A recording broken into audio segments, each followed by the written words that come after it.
tous passé une belle semaine.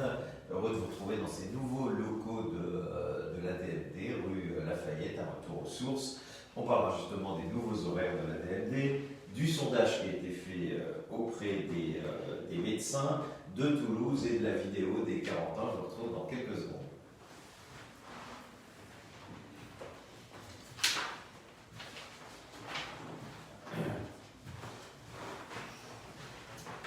Eh bien, merci à Geoffroy et Julien de filmer ce tour du lundi. Comme je vous le disais tout à l'heure, nous sommes donc désormais maintenant installés dans nos nouveaux locaux. Aujourd'hui, comme vous le voyez, a priori, Internet fonctionne. J'espère que vous n'avez pas de mauvaises surprises, que ce soit sur Twitter ou Facebook. Encore pardon pour la semaine dernière. On s'installe et en plus, je vous promets qu'à partir du mois de septembre, ce sera une autre qualité. Je sais que le son pose toujours problème. On est en train de s'équiper. Pour l'instant, on utilise juste des téléphones. Donc, évidemment, vous voyez les limites de l'exercice. Mais je vous promets qu'à partir de septembre, tout ira mieux dans ce domaine.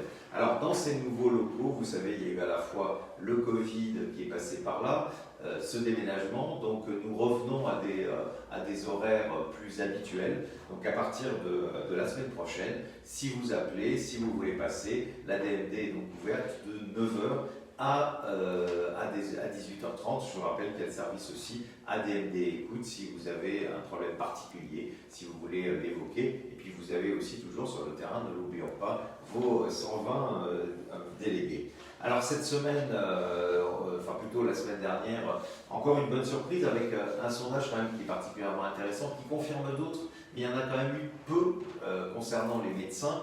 Et d'après un sondage qui a été fait pour le site d'information Medscape, 71% des médecins seraient favorables à la légalisation de l'euthanasie et ou du suicide assisté. On voit bien que dans ce domaine, on a essayé de nous faire croire, d'essayer d'opposer les Français, les médecins, les politiques, etc. Et on voit qu'au final, tout le monde est favorable à une loi de liberté. C'est une loi qui n'impose rien, c'est une loi qui respecte tout le monde. Et on voit notamment les médecins qui pourraient être les premiers réticents, puisque c'est souvent eux, dans le cadre d'une euthanasie, qui doivent pratiquer l'acte. Eh bien, on voit que l'immense majorité des médecins, et ça confirme d'autres sondages qui avaient été faits par le passé. Ce qui est quand même un peu bizarre, c'est que dans les médias, un peu partout, on ne voit jamais la plupart de ces médecins qui sont favorables. Je sais que c'est peut-être pas facile pour eux d'aller avoir quelques-uns, d'aller dans les médias, de témoigner. Mais on voit bien que ceux qu'on entend, mais ils ne sont pas représentatifs des médecins. Et donc il faudrait peut-être qu'au niveau des pouvoirs publics, on arrête de croire que la majorité des médecins est opposée à cette loi. Les médecins, ils savent que c'est une loi qui ne leur imposera rien du tout, puisque ceux qui ne voudront pas, ou celles qui ne voudront pas le pratiquer, auront une clause de conscience. Donc c'est encore une bonne nouvelle pour nous continuer et avancer dans ce combat. Je vous rappelle, pour terminer, deux petites informations. Le 7 juillet, nous serons à Toulouse. On va enfin vous revoir grâce aux jeunes d'ADMD avec le lancement de l'ADMD Tour. On vous donnera plus d'informations bientôt. Il y aura des vidéos, il y aura plein de choses qui seront faites. Et en tout cas, ce sera l'occasion de revoir sur le terrain un certain nombre d'entre vous.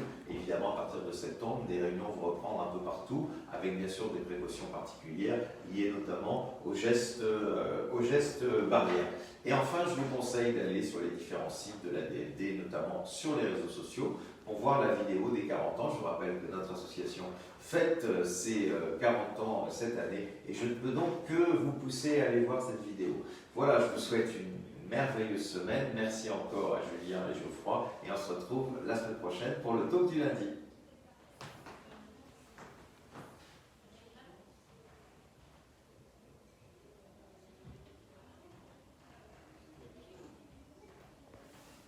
Voilà, c'est bon.